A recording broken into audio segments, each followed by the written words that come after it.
Ready? Today I'm going to show you a very special sweet recipe using the Instant Pot. So I'm going to make kheer. Kheer is sort of a pudding. You can make it in multiple ways. So you have your classic rice pudding, which is made with rice, of course. And then you can make it with sevaiyan, which are kind of these vermicelli. You can also put other ingredients. So you can see I have some quinoa here. You can use white quinoa if you prefer the color of the kheer to stay white. And then this is going to be, as you can see, a healthier version because while the milk itself, that is healthy. The rice, if you don't want that, then you can substitute a couple of different things. You can also use this cracked wheat, so you can also use that. You get this in the Indian store, and it's basically broken wheat. And then today what I'm going to do is, so I have about a half a gallon of milk here, and I have some dates.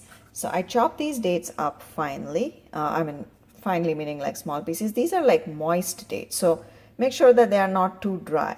That's kind of the idea because you want the dates to be tender. And what I'm going to do is, ideally you can use like a 3/4 cup of rice if you want, or just the cracked wheat, or just quinoa.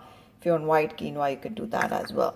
So I'm gonna divide my milk into two of these inserts here, because what happens is when we go into the Instant Pot, I did not want to cook the milk at the bottom of this pot because I have had it where it does stick, and I did want to avoid that. So instead what I'm going to do is I'm gonna put some milk here along with a mix of quinoa and the cracked wheat, and then I'm going to put more milk here and then put the dates in there. I'm not putting any sugar because the dates itself are very sweet. So this recipe is refined sugar free, and that's what makes it a slightly healthier version of it. Plus that we are not using rice or just something starchy, but something that has a little bit of protein in there. So let me show you once I put these things in here. Okay, so there you have it. You can see the milk fit perfectly. And so in here goes the quinoa, and then a little goes the cracked wheat, and then a little bit of quinoa. And then in here I'm gonna add the dates. Okay, so I'm gonna put this in an Instant Pot. So the bigger pot goes inside. I'm gonna cover it up with this lid, and then I'm gonna put my second insert on top. I want to be really careful here because it is full. Okay, so here we go. I'm going to put in my lid, seal it, okay? And then in the settings, what I'm going to do is I'm going to use the porridge setting, okay? So I can see it's 20 minutes at a high. I'm going to let that take care of itself. And then after this is done, I will show you what to do with the two separate things, because of course we want it to be one single kheer. So let's come back in 20 minutes and see what the kheer, how to proceed with the kheer. So after about 45 minutes, my eyepiece shut off. So it took about 20 minutes, 20 to 25 to get to the point where the countdown starts for 20. And then it took a total of 45 minutes. I let it sit on warm mode for about 30 minutes and then did a slow release. So here's what the kheer looks like. So this is the bottom portion, and as you can see, the cracked wheat and the quinoa has kind of swollen up.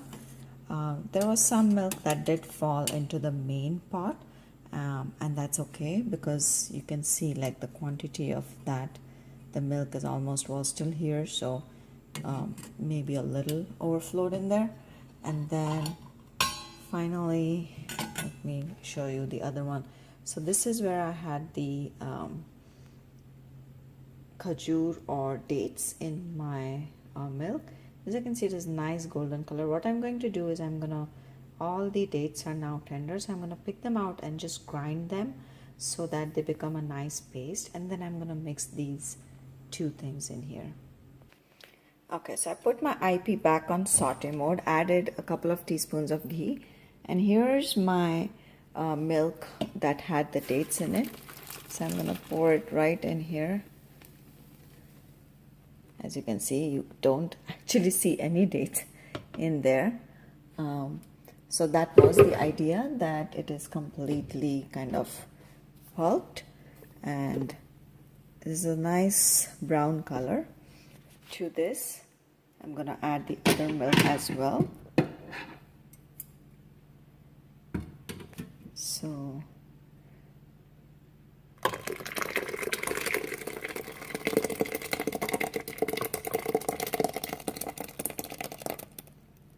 okay, and then I have some ground almond flour here. So this is ground almond meal that I'm going to add a couple of tablespoons as well. It will thicken up the kheer as well as add a nice flavor. Okay, so now just keep stirring it a little bit at a time. You do not want the milk to stick at the bottom. This is one of those recipes that you do need to keep a little bit eye on, because it's not like shut it, forget it kind of recipes. So saute it for about 15 to 20 minutes or whatever your desired consistency is, and then we will garnish it with some freshly ground cardamom powder.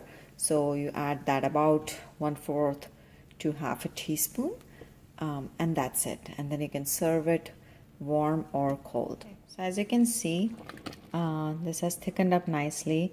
There was a lot of air due to the blending, so it has subsided, as well as I turned the saute down into the low mode, because otherwise it will just bubble up too much. So at this point, I crushed some cardamom in my mortella and pestle, and I'm going to add that. If you want, give it a taste test to see if the sweetness is according to what you like. I do prefer less sweet, so if you like more sweet, you can add more dates at the beginning, or you can add some sugar at the end if you're not too opposed to using white sugar, or any raw cane sugar will do as well. So I'm going to turn this off now. I want it to now cool down before I refrigerate it or even serve it warm. So that's it. And thank you for watching. If you have any questions, let me know, and let me know what you would like to see next time. Thank you.